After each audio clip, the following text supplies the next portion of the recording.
या नवजात बालकांना जीव गमवावा लागलेला आहे। या आधीसुद्धा अशा घटना घडलेल्या आहेत। आपल्यासोबत आरोग्यमंत्री प्रकाश आंबेडकर आहेत। सर, राज्यातल्या सरकारी रुग्णालयांची अशीच अवस्था आहे, दुर्घटना घडली की काही दिवस सरकार यावर आम्ही लक्ष देऊ असं म्हणतं आणि पुन्हा अशाच घटना घडताना दिसतात।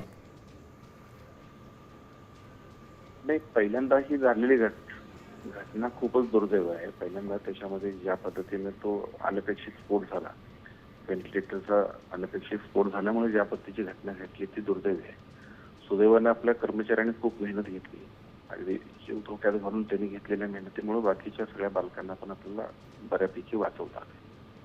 पहिल्यांदा त्या सगळ्या गोष्टीची वस्तुस्थिती, कारण व्हेंटिलेटरचा स्फोट ज्या पद्धतीने झाला तो एकदमच भयंकर होता। त्यामुळे साहजिकच पहिल्यांदा या सगळ्या गोष्टींची त्या सगळ्या बालकांना वाचवण्यासाठी आपल्या लोकांनी प्रयत्नांची शर्त केली।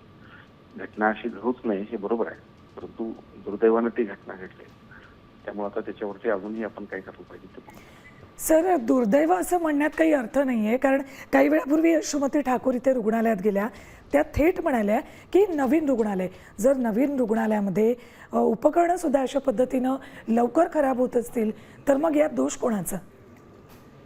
याची आपण खात्री करून नेमका त्या व्हेंटिलेटरचा स्फोट का झाला हे बघितलं की सगळंच लक्षात येईल।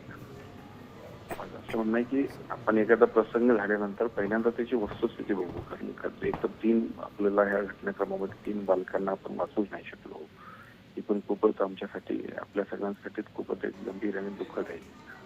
फक्त एकच आहे की त्याची वस्तुस्थिती काय बघायला पाहिजे ते पण बघू।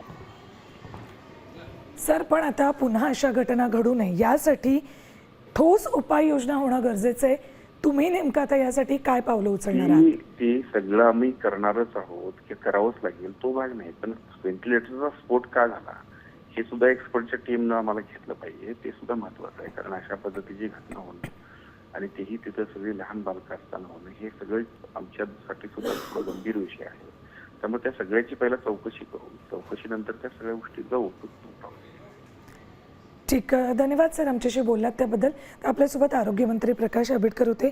अशा घटना घडू नये यासाठी प्रयत्न करणार, उपाययोजना करणार असं ठोकळेबाज उत्तर त्यांच्याकडून आलेलं आहे।